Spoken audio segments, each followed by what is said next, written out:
What's going on, everybody? Welcome to the channel. We're going to be talking about a new Netflix docu-series called Bad Surgeon: Love Under the Knife.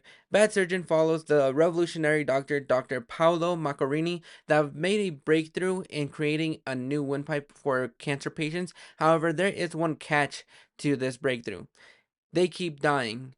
And so with this docu-series, we're basically more so following an ABC news reporter that fell in love with this doctor while she was doing a article on him. And so she fell in love with his personality. He's taking her on all these lavish vacations, buying her some expensive dinners, getting ready to marry her. However, there is a catch when it comes down to this doctor. And going into this docu-series, really I had never heard of this doctor or the situation that he was putting his cancer patients in.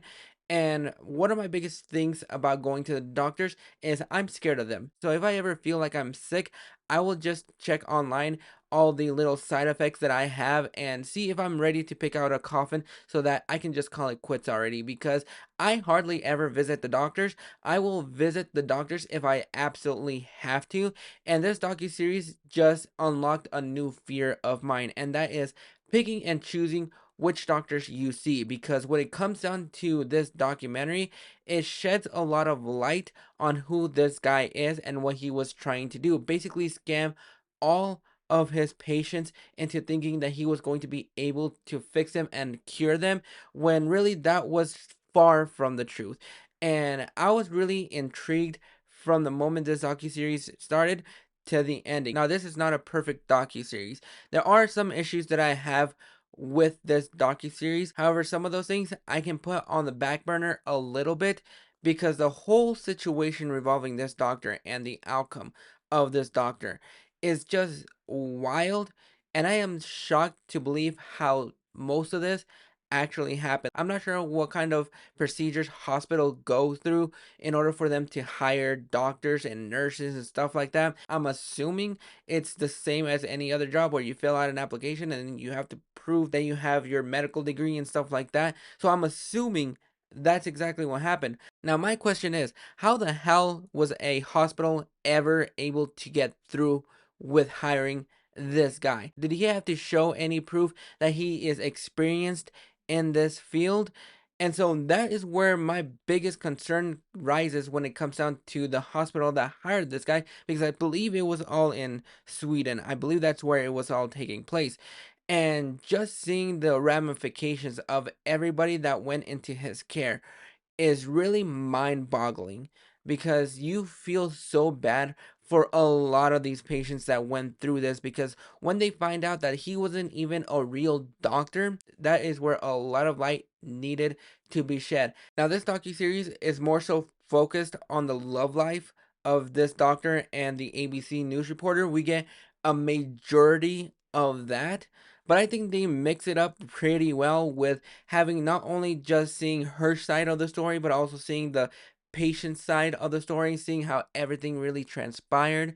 And I was just shocked to even think that this was something that could have even happened. How was this able to go through and be even a possibility is beyond me.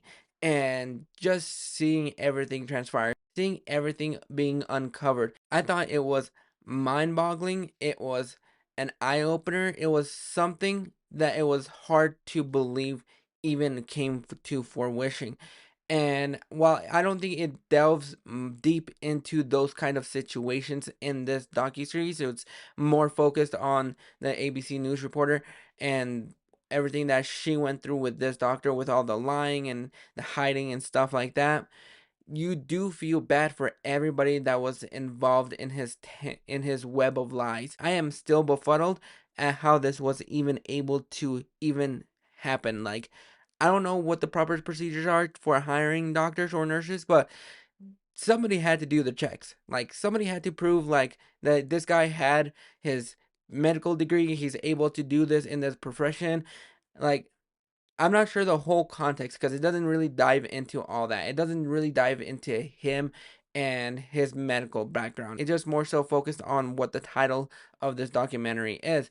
And I kind of wished it delved a little bit more into his psyche, a little bit because you only get the mushy side of him where he is in love with this news reporter that he plans on marrying, and he's taking her on vacations, promises her a life in Sweden. There are issues in this docu-series that I kind of wish they delved into a little bit more. It was interesting to say. I didn't hate it. I found it a little bit interesting. As far as this docu-series goes, it does kind of shed a light on which doctors you pick and choose to really handle your surgeries, because that is my biggest fear, is that if I ever go into surgery, I kind of want the wacky gas on me so I'm not awake through the entire thing, so I'm not seeing like my body parts. I've never had surgery, at least not to my knowledge, but this made me not want to do any kind of surgery. If surgery is a choice that I had to choose, whether it was meaning